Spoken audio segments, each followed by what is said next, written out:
देखो चल गया ना। क्वेश्चन समझो। क्वेश्चन नंबर 10 ध्यान दो, क्या लिखा है क्वेश्चन नंबर 10 में? The 17th term of an AP exceeds its 10th term by 7। मतलब इसने ये बोला है कि जो 17th टर्म है किसी एपी का वो 10th टर्म से 7 ज़्यादा है। एक्सीड मतलब उससे ज़्यादा है। यानी अगर मैं ऐसे बोलूँ कि A17 जो है और वो 10th टर्म से कितना ज़्यादा है? 7। बोलो बात समझ में आई? इसका मतलब ये हुआ, क्या हुआ इसका मतलब? The 17th term of an AP, 17th term है ये AP का, एक्सीड्स मतलब ज़्यादा होना, ठीक है, इट्स 10th टर्म, यानी उस AP के 10th टर्म से कितना ज़्यादा है? बाय 7। किससे ज़्यादा है? 7 से, ठीक है। तो क्या पूछे? Find the common difference. मतलब कि आपको क्या करना है? सीधी सी बात है, आपको D बताना है कि D क्या होगा।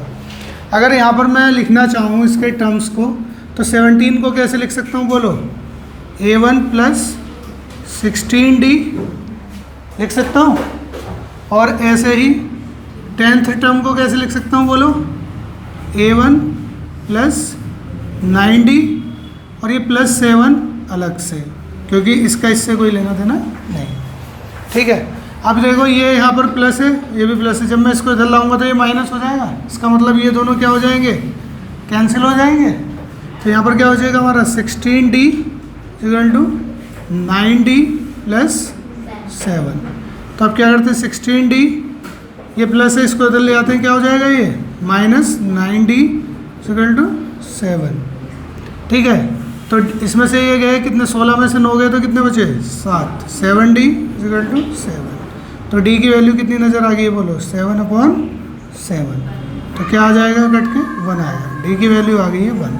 तो हमसे कॉमन डिफरेंस ही पूछा था, तो हमने कॉमन डिफरेंस फाइंड कर लिया। अब ये वाला क्वेश्चन देखो, इसमें क्या कह रहा है? Which term of the AP, यहाँ पर हमें AP गिवन है। क्या है AP हमारे पास? यहाँ पर 3, 15, 27, 39 एंड सो ऑन, ये AP है। तो क्या पूछ रहा है? Which term of the AP will be 132 more than it's 54th term. यानी इसका कौन सा ऐसा टर्म होगा जो 54th टर्म से 132 ज़्यादा होगा? तो क्या पता है आपको? हमें तो नहीं पता ना कौन से नंबर का टर्म है। तो हम क्या कर लेते हैं?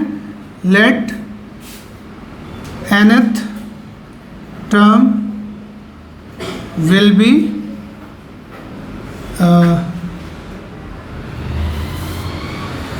more will be 132 more than its 54th term.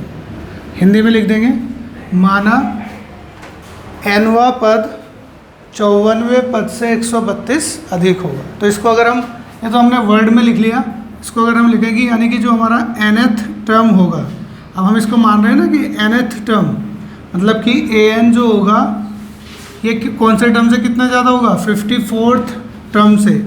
तो 54th के लिए क्या लिखूँगा मैं?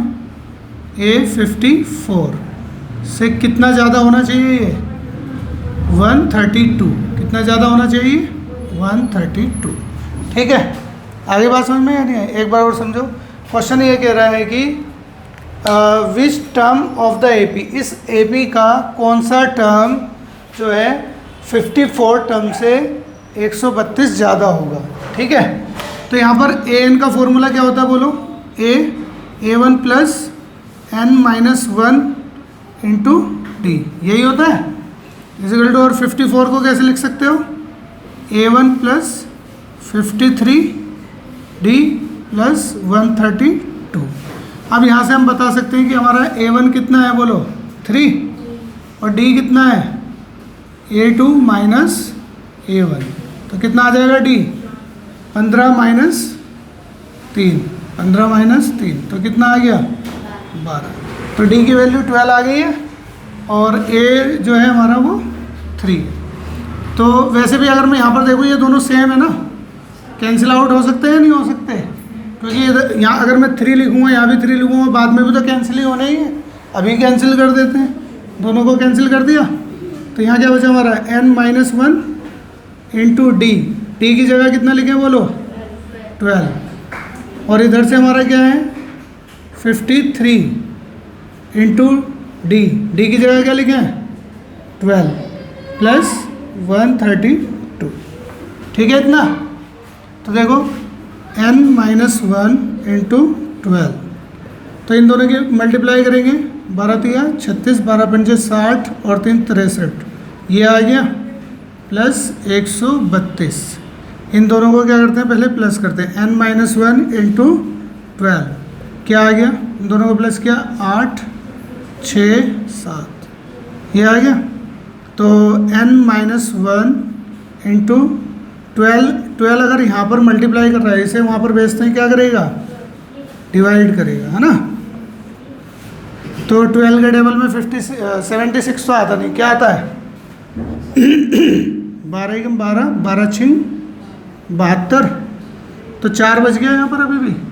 अब क्या बन जाएगा ये 48, 12 चौक 48, तो n-1 जो आ गया हमारा 64, तो n यहीं रहेगा 64, ये माइनस से उधर जाके क्या हो जाएगा plus, n is equal to 65, यानी कि जो 65th टर्म होगा वो 54 टर्म से कितना ज़्यादा होगा 132।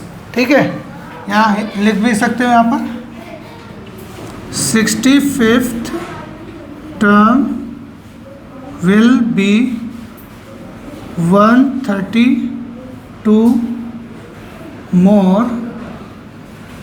Then 54th term. ठीक है, यानी 65वां पद 54वें पद से 132 अधिक होगा, ये लिख देंगे। ठीक है, आगे बात समझ में या नहीं आई? ठीक है।